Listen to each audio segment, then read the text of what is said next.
Hello everybody, thank you for joining us on today's Learning Lab, where we'll be taking you through tips and tricks for tailoring report output with the financial report writer. So just before we get started, I'll go through some introductions as usual and then a little bit of housekeeping, pass you over. So for those of you that don't know me, I'm Fiona. I work in the customer success team here at Acuity, and taking us through today's Learning Lab is Zintle, who is one of our Sage and Tax support consultants. Just before I pass you over to Zintle, a little bit of housekeeping for those of you that have not joined one of these before. Microphones are muted throughout the session. You'll notice on the GoToWebinar panel that there's a section for questions. So if you do have any questions as we go through the Learning Lab, pop them in there, and at the end of the session, I'll read those out. Also, at the end of the session, there's the opportunity to take yourself off of mute and you can ask questions yourself. Finally, the session is being recorded, so at the end of the session or later on today, marketing will send you out a copy of the recording, and then you can share that with the team or anyone who was unable to make today but wanted to join. Okay, I think that's everything from me. I'll catch up with you all again at the end of the session, and I'll hand you over to Zintle. Thank you so much, Fiona. Welcome, everyone. Today, I will walk you through some key tricks on enhancing financial report in Sage Intacct. As we can see our agenda, we will focus on expanding reports by dimensions, adding budget data, adding new report filters, conditional formatting, page formatting, and restoring previous versions. On expanding reports by dimensions,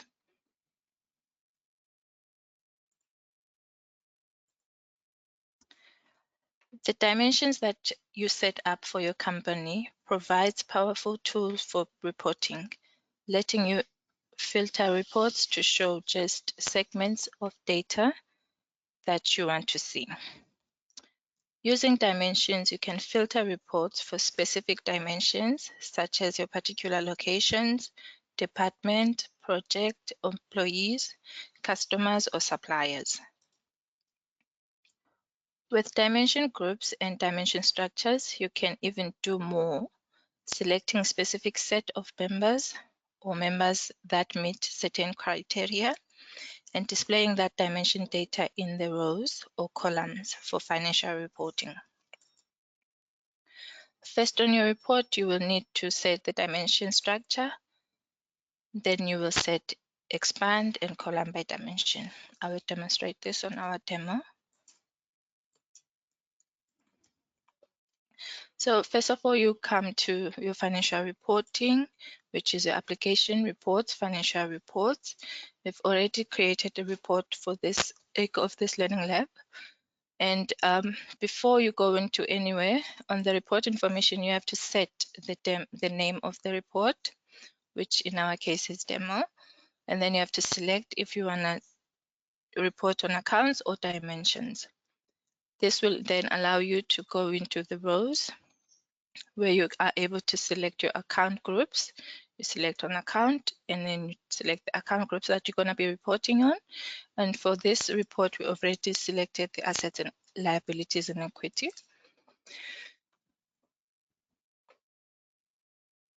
So setting dimensions, we'll come to the columns.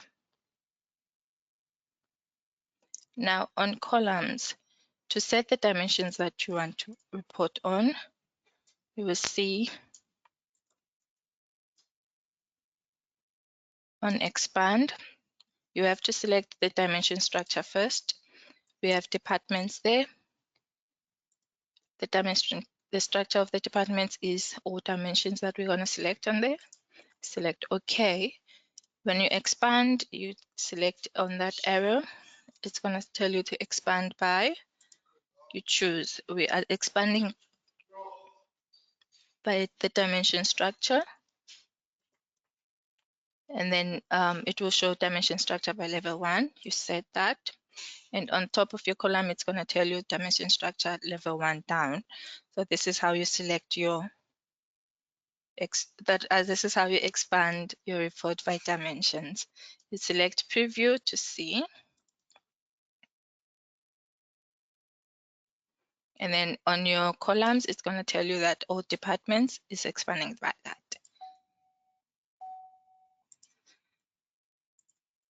Right. And remember to save every time you make a change on your report. Keep on saving so that you don't lose any information that you just made. Moving to the next slide, adding budget data.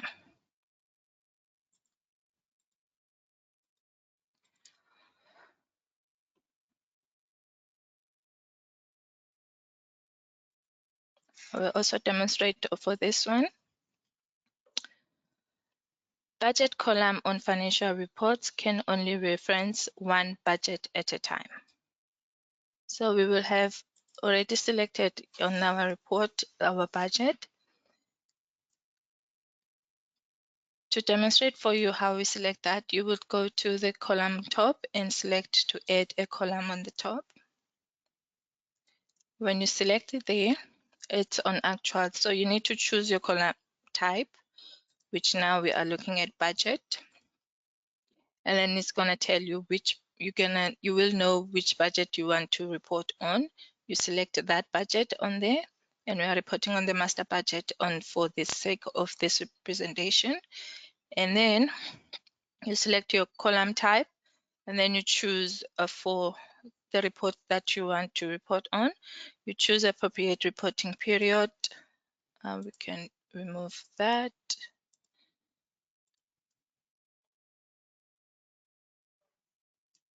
Right. So you select calculated value.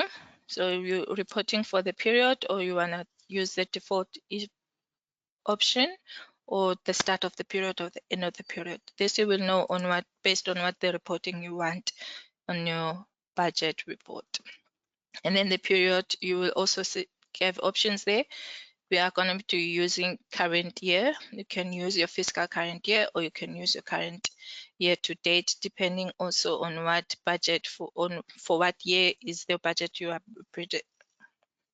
want to report on. Okay. You can rename the header for this column by column title, and you can change that if you want to have, let's say, demo for this sake of this presentation. You do not have to expand on the budget column. So this is all you have to do on adding a budget, and you save that, and you can preview if you want to see if it is a correct budget that you want.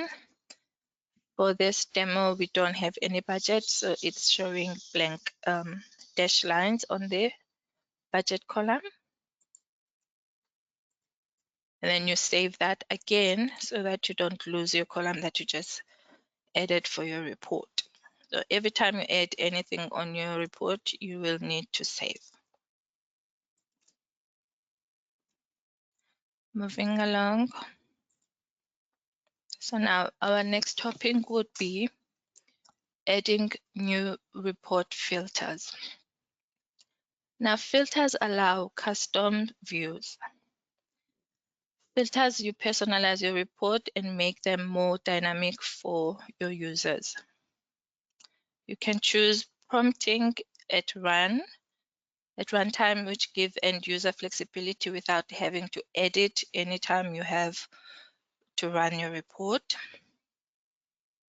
So to do all of this, you will go to your budget application, to your report, and then you select your filters. And your filter option, you can set your as of date, or you can leave it blank. And whenever you are running your report, at the top there, you will see that the as of date is there.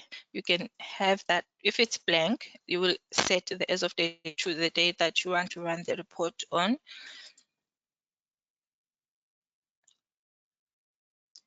And then you select prompt if you want to leave the date as is to what date you are running the report. So every time you run the report, you won't have to select the date. And then you can choose your reporting book depending on what reporting book you are running on. This is for your budget and this is for your consolidations. You can choose what reporting book you are reporting on. And also adding other filters on your dimensions. The department, if you want to run your report by all departments, you can choose all departments. If you want to specify on which department you are running the report on, you choose the department that you want the report to run on. You select prompt there to make it permanent so that you don't have to choose this every time you run the report, or if you want to see it every time, you untick that. As well as for the specific, for location, you choose your specific location or you leave it at all locations, and then you will run a report as is. For this report, we are running at US location.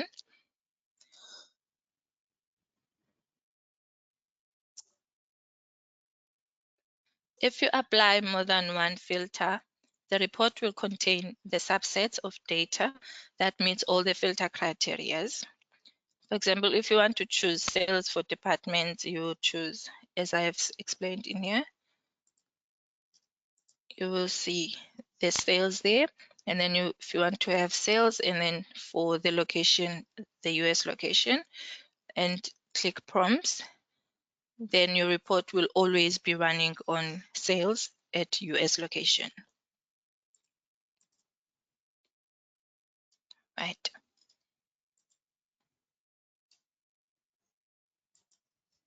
Going to the next slide. Conditional formatting.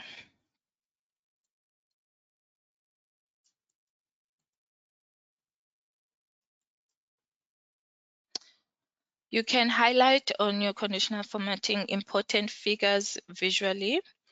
You can limit the use of color for readability. You can combine variance columns, and on the rows, on the row tab,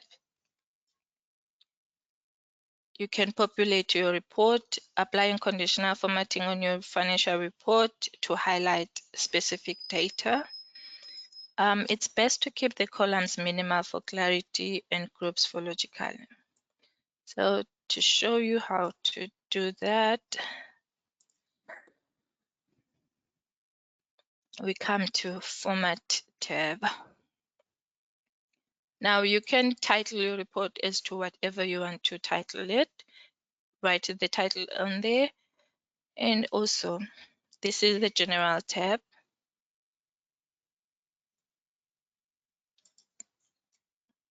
Right. On the General tab, you can select the negative numbers to appear in a color that you wish to appear. You can choose if you want the roundings in a whole number or no roundings. And also, as you have seen on our report, dash shows that the amounts are 0. So you can select that. You can have everything selected. So depending on what you prefer, we have dash for zeros for this report. And also on dimensions, you can choose if you want to show your departments as name only, or you want them as ID only, or you want ID and name. As well as for the location, you can have your 3 options. And if you want to show all others, you can have them as name, ID, or name and ID. As well as sorting, you are able to choose it. If you want it alphabetically to sort the departments and location groups, you can tick there and it's going to sort your report for you. And then going to page and numbers. If you want to include the logo, you tick that. This is the logo of your company.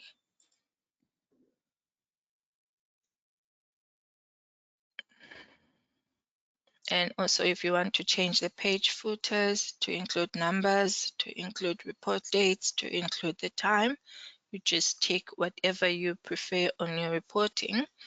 And now for the PDF, if you want your report to have a different font in the report title, you can choose that.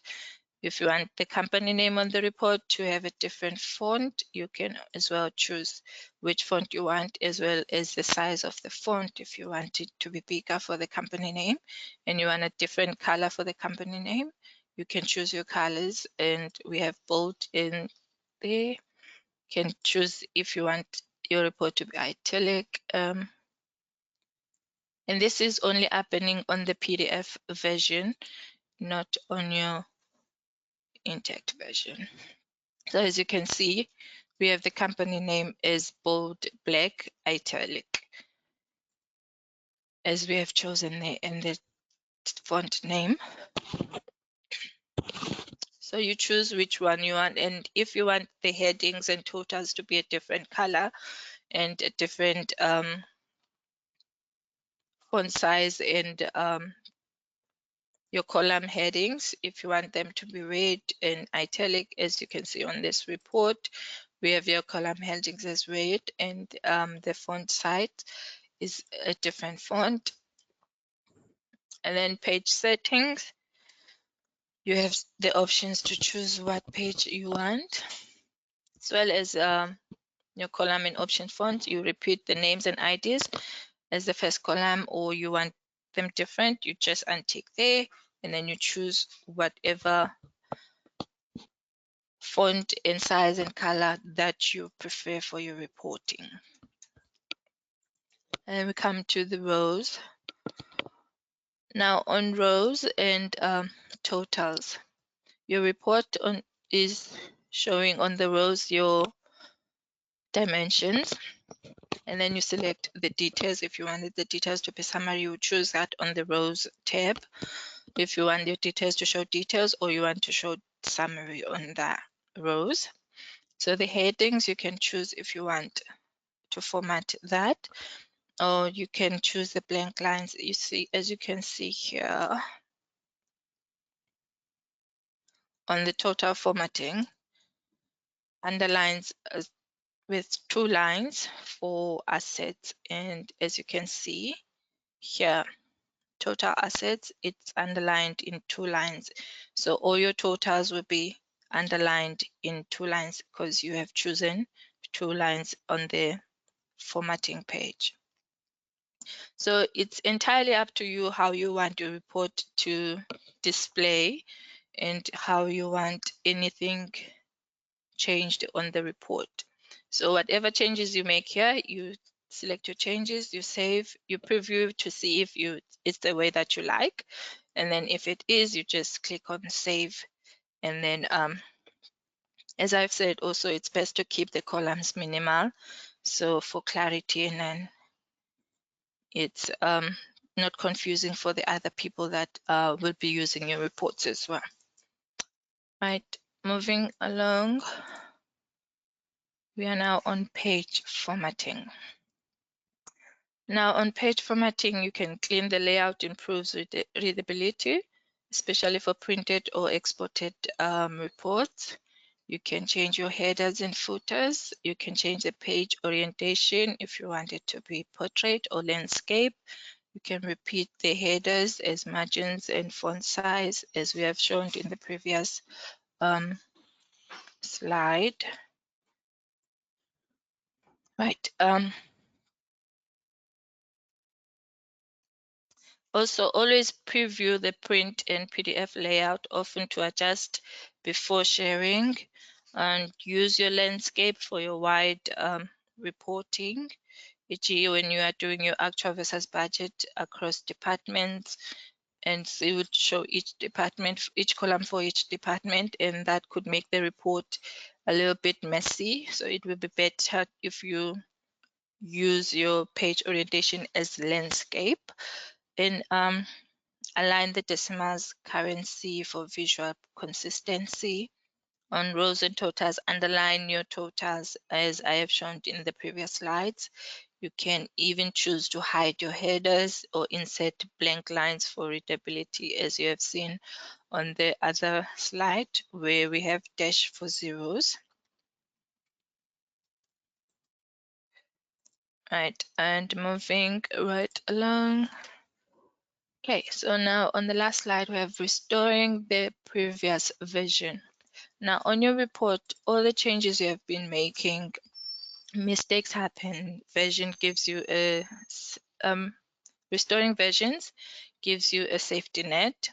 So you can access version history or for your report to restore your earlier version via more actions and save the version regularly. Use description names before budget or edit budgets. To show you this, all you have to do is come to more actions. We have there view version history. Right, so there's been 7 changes that we have made on this report. So it gives you the history of what versions you can choose if you would like to view the old version of the report, and then it's going to tell you, see, there was a report type selected and there was a report audience selected on the previous version, as well as you remember we did change the as of date, but now the as of date is back to what it was. So if you preview this report, as you can see at the top, the headings are now back into normal. They're not italic, and we don't have the column that we added on the report for budget. We only have these old version of the report. So if you even preview the printed version, it's going to show you the first initial version of the report. So whatever change we have made on the report, it doesn't apply anymore. So if you want to restore that, you can say restore. And then if you don't want to restore that, you can say cancel. And that's how you would have your restoring version. You will be restoring your old version, right? You can rename it, or you can choose to have the same name for your report, or after you have changed it. Do we have any questions, Fiona? No questions coming at the moment. Let me just take a quick look through the question panel. If anybody has a question, now is a good time. You can, if you are unable to take yourself off mute, there is an opportunity there to place a hand in the GoToWebinar panel as well. So I can see that you do have a question and you'd just be typing something into the question box. I'll just give that a minute for any questions to come through.